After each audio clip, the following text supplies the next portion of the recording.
নমস্কার, আমি স্বপন। ইভিএম নিউজে আপনাদের সকলকে স্বাগত। এই মুহূর্তে আপনাদেরকে একটা সুখবর দিয়ে রাখি।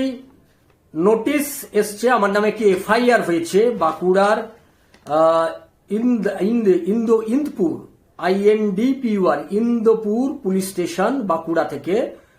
আপনারা দেখতে পাচ্ছেন স্ক্রিনে, এটা notice for appearance by the police section 35(3) BNSS to Swapan Das son of Gourhari Das, 127 Bagpota road, Behala 127, PS Behala, south western division, Kolkata 34।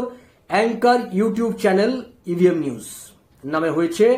In pursuance of the subsection 3 of section 35 of BNSS 2023, I hereby inform you that during the investigation of the Indpur PS case number 97/25 dated 05/09/2025 under section 196/223/299/352/353 BNS registered at Indopur PS, it is revealed that there are reasonable grounds to question you to ascertain facts and circumstances from you in relation to the present investigation. Hence, you are directed to appear before me at 10 AM within 3 days of the receiving notice at Indopur Police Station. উল্টো দিকের আপনারা দেখতে পাবেন স্ক্রিনে, দেখাতে পাচ্ছে, sir you are requested to serve notice under section 35(3) upon FIR named accused person namely Swapan Das, FIR named accused person namely Swapan Das son of Gourhari Das 127। আমার address দিয়েছে বেহালা, অ্যাড্রেস দিয়েছে FIR named accused person, এটা তারা মেনশন করেছে। এখন পশ্চিমবাংলায় এই ধরনের পরিস্থিতিকে আমি এই পরিস্থিতির মোকাবিলা হই যখন সন্দেশখালীতে শাহজাহানের বিরুদ্ধে, আমাদের চ্যানেল তখন খুবই ছোট, আমাদের চ্যানেলকে তখন কেউ চিনতই না। শাহজাহানের সন্দেশখালীতে তার অত্যাচার 2021 সালে সে কিভাবে ওখানে বিজেপির কর্মীদের মেরে পাকে পুঁতে দিয়েছিল তার একটি নিউজ আমি করি। তারপর থেকে আমাকে সন্দেশখালী, ন্যাজাট থানা, বসিরহাট থানা, বসিরহাট কোর্ট, এই সমস্ত জায়গায় যেভাবে আমি যে পরিস্থিতির মোকাবিলা করেছি, তারপর আমার বিরুদ্ধে একটা 3 কোটি টাকার মানহানির মামলা করে এই শেখ শাহজাহান। তো তার পরিণতি আমরা দেখেছি শেষ পর্যন্ত।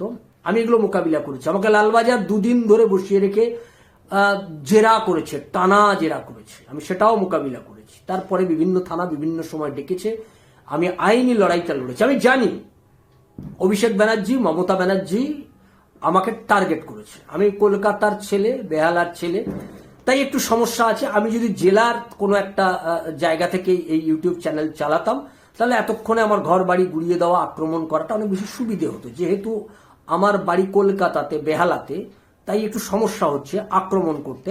কিন্তু আক্রমণ নামবে, এর জন্য আমি প্রস্তুত। আক্রান্ত হতে হবে। তৃণমূল কংগ্রেস, অভিষেক ব্যানার্জি, মমতা ব্যানার্জিদের অঙ্গুলি হেলনেই আমার ওপর আক্রমণ নেমে আসবে। নানাবিধ রাজনৈতিক, প্রশাসনিক, সমস্ত রকমের আক্রমণ, নির্যাতন নেমে আসবে। এটার জন্য আমি প্রস্তুত, আমি সেটার জন্য প্রস্তুত। এই আইনি নোটিশকে আমি আইনিভাবে লড়বো, আইনি লড়াই করব। কিন্তু মমতা ব্যানার্জি, অভিষেক ব্যানার্জিকে আমি বলতে চাই, আপনারা যতই চেষ্টা করুন, আপনি আপনার দলবল যতই চেষ্টা করুন, যে এইভাবে যদি মনে করেন যে আমার ইভিএম নিউজের চ্যানেলের মুখ আপনি বন্ধ করে দেবেন, স্তব্ধ করে দেবেন, আপনি কিন্তু পারবেন না। আপনি আমাকে জেল খাটাতে পারেন, আপনি আমাকে আক্রমণ করতে পারেন, যতক্ষণ না আপনি আমাকে মেরে ফেলবেন, যতক্ষণ না আপনি আমাকে খুন করিয়ে দেবেন, যতক্ষণ না আপনি আমাকে পুলিশ দিয়ে নিয়ে গিয়ে পিটিয়ে এনকাউন্টার করিয়ে দিতে পারবেন, ততক্ষণ পর্যন্ত আমার এই প্রতিবাদ বাংলার মানুষের স্বার্থে, গণতন্ত্র রক্ষার স্বার্থে আমার যে লড়াই, সে লড়াই আমার চলবে, প্রতিবাদ আমার চলবে, প্রতিবাদ থামবে না, প্রতিবাদ এগোতে থাকবে। আপনারা যত পরিকল্পনা, যত রকমের ষড়যন্ত্রই করুন না কেন, তাতে আমার কিচ্ছু যায় আসে না। সমস্ত ষড়যন্ত্রকেই আমি মোকাবিলা করবো। আমি জানি আমার বিরুদ্ধে ষড়যন্ত্র করার জন্য নানাবিধ উপকরণ সাজানো হচ্ছে। সেই উপকরণ নিয়ে আগামী বিধানসভা নির্বাচনের আগে, আমি শুধু নয়, আরো হয়তো অনেকের ক্ষেত্রেই এই ঘটনা ঘটবে, নানাবিধ উপকরণ নিয়ে সেই নেমে পড়া হবে মাঠে, যাতে আমাদেরকে নানানভাবে ফাঁসিয়ে দেওয়া যায়। আমি সেটা জানি, সে ব্যাপারে প্রস্তুত। সেই ব্যাপারগুলোকে মোকাবিলা করার জন্য আমি মানসিকভাবে প্রস্তুত। আমি সেটাকে লড়াই করব, ফাইট আউট করব, আইনি পথে লড়াই হবে। আর আপনারা যদি আমাকে আক্রমণ করেন, সেই আক্রমণে আমি পিছু হটব না। এটা মমতা ব্যানার্জি, অভিষেক ব্যানার্জি এবং তাদের দলবলকে এটা পরিষ্কার জানিয়ে দিলাম। লড়াই চলবে শেষ নিঃশ্বাস পর্যন্ত। আমার লড়াই, আমার প্রতিবাদ এটা চলতেই থাকবে।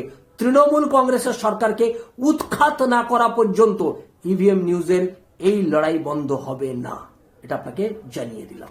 নমস্কার, ভালো থাকবেন সবাই, সঙ্গে থাকুন ইভিএম নিউজে। ইভিএম নিউজ আপনার কথা বলে।